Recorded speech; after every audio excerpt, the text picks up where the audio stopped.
ആരം പിഴവുകൾ എണ്ണിപ്പറഞ്ഞ് രാഹുൽ ഗാന്ധി. നമ്മുടെ കുട്ടികൾ എന്തു കുറ്റം ചെയ്തു? നമ്മുടെ കുട്ടികൾ ചെയ്ത കുറ്റം എന്താണ്? പാർലമെന്റ് സമ്മേളനത്തിനിടെ വിളിച്ച പ്രത്യേക മാധ്യമ സമ്മേളനത്തിൽ രാഹുൽ ഗാന്ധി സംസാരിച്ചു തുടങ്ങിയത് തന്നെ ഈ ചോദ്യം ഉന്നയിച്ചാണ്. അതിനുള്ള കാര്യകാരണം നിരത്തി കേന്ദ്ര സർക്കാരിനെ പ്രതിക്കൂട്ടിൽ നിർത്തുന്ന കണക്കുകളും രാഹുൽ അവതരിപ്പിച്ചു. രാഹുൽ ഉന്നയിച്ച വിഷയങ്ങൾ: ഇന്ത്യയുടെ വിദ്യാഭ്യാസ സംവിധാനത്തിലെ കൃത്രിമത്വം, 10 വർഷത്തിനിടെ 152 ചോദ്യപേപ്പർ ചോദിച്ച കേസുകൾ, ആരും ശിക്ഷിക്കപ്പെട്ടില്ല, 7.5 കോടി വിദ്യാർത്ഥികളെ ബാധിച്ചു, രാജ്യത്തു നിന്ന് പഠിക്കാനുള്ള ചെലവ്, കേന്ദ്ര സർക്കാരിൻ്റെ വിദ്യാഭ്യാസ ബഡ്ജറ്റ് 1.4 ലക്ഷം കോടി രൂപ, നീറ്റ് പരീക്ഷാ തയ്യാറെടുപ്പിനായി രാജ്യത്തെ കുടുംബങ്ങൾ വർഷം തോറും 1.32 ലക്ഷം കോടി രൂപ ചെലവിടുന്നു. ഈ കുടുംബങ്ങളിൽ നിന്നുള്ള ശുദ്ധമായ കൊള്ളയാണ് നടക്കുന്നത്. ഇന്ത്യയിലെ യുവാക്കളുടെ ഭാവി, തൊഴിൽ മേഖലയുടെ വാതിലുകൾ സർക്കാർ അടച്ചു.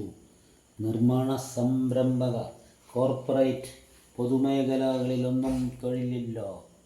ഏക ആശ്രയം സർക്കാർ ജോലി മാത്രം.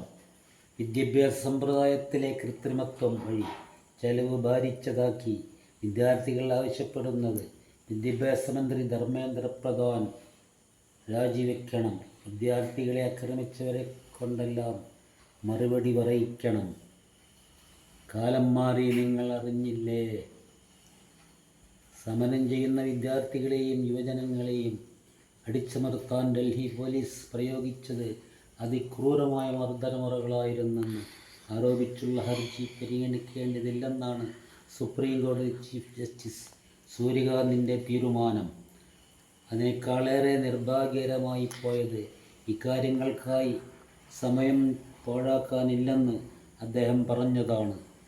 പ്രതിഷേധക്കാർക്കു നേരെ പോലീസുകാർ കാരുണ്യമില്ലാതെ പെല്ലറ്റ് തോക്കും ലാത്തിയും പ്രയോഗിക്കുന്നതിൻ്റെ വീഡിയോകൾ കാണാൻ സുപ്രീം കോടതിയിലെ ജഡ്ജിമാർക്ക് താൽപ്പര്യമില്ലത്രേ.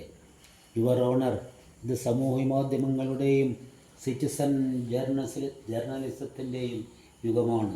ചൂടാറും മുമ്പേ സംഭവങ്ങൾ തത്സമയം പകർത്താൻ മൊബൈൽ ഫോണുകൾ സൗകര്യമൊരുക്കുന്ന കാലം. തൊഴിലില്ലാത്ത യുവജനങ്ങളെയും ആക്ടിവിസ്റ്റുകളെയും പാർട്ടികളോട് ഉപമിച്ച് മെയ് 16 താങ്കൾ നടത്തിയ പരാമർശം വൈറലായ കാര്യം മറക്കരുത്. പറഞ്ഞത് നിഷേധിക്കാനും വാക്കുകൾ വളച്ചൊടിച്ചതാണെന്ന് വിശദീകരിക്കാനും താങ്കൾ നടത്തിയ ശ്രമങ്ങളൊന്നും ഏറ്റില്ല.